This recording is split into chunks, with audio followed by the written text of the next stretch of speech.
Magandang araw na naman pong muli sa inyong lahat mga ka-vlog, boss, idol, regular viewer, silent viewer, at kasama na rin po ang lahat ng mga OFW.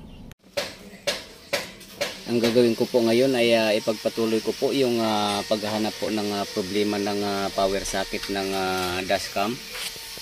So ito na po na baklas ko na po yung gilid ng finisher. So mayroon po akong nakikita dito. Ayan po, kung napapansin nyo ay nawawala-wala yung power supply, yung kulay blue po. Ayan po, ibig sabihin may power supply po yan. So yan, minsan wala, minsan mayroon. So ang nangyari po ay lumuluwag po siya. Liban po sa lumuluwag ay yung isang positive power po nito ay nawala ng supply. So ayan po, nilagyan ko po ng wire at sinuplayan ko po yung isa, kaya mayroon na po siya. At itong lumuluwag-luwag naman po ay lalagyan ko po ng electrical tape para hindi po siya malaglag.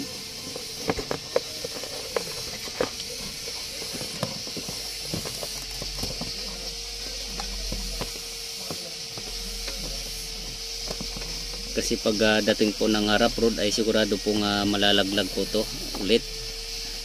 Kaya kailangan ko pong lagyan ng support.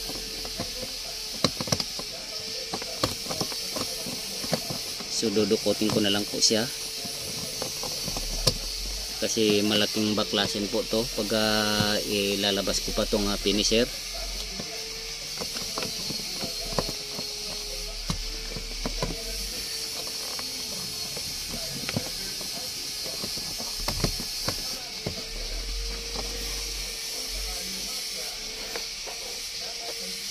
So dudukutin ko na lang po itong tip po na to. Ito po yung ipapalupot ko.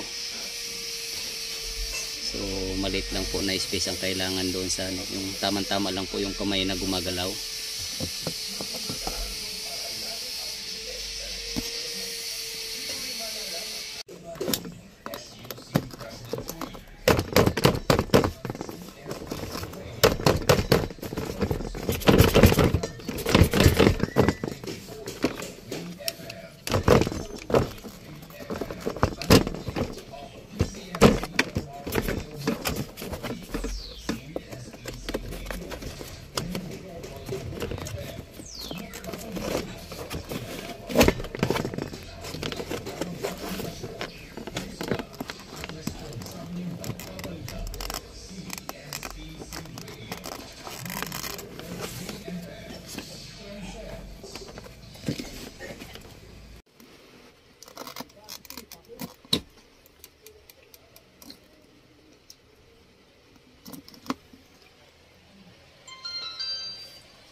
So ito na po, ayos na po siya.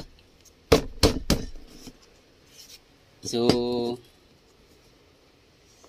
binaguhan ko po ng linya yung isang positive power po, dahil dalawa po yan, negative na positive power. So yung positive power po ay panibagong linya na. Liban po sa winiringan ko ng panibagong linya ay nag-contact cleaning din po ako. So doon lang po natigil yung pagpa-fluctuate. Kasi pawala-wala po lagi kahit na nilinyahan ko na. So ito po ang laking tulong ng contact cleaner. So ayan po, wala na po siya. At hanggang dito na lang po muna ang video kong ito. Please like, subscribe na lang po and hit notification bell para sa susunod na mga video. God bless all po.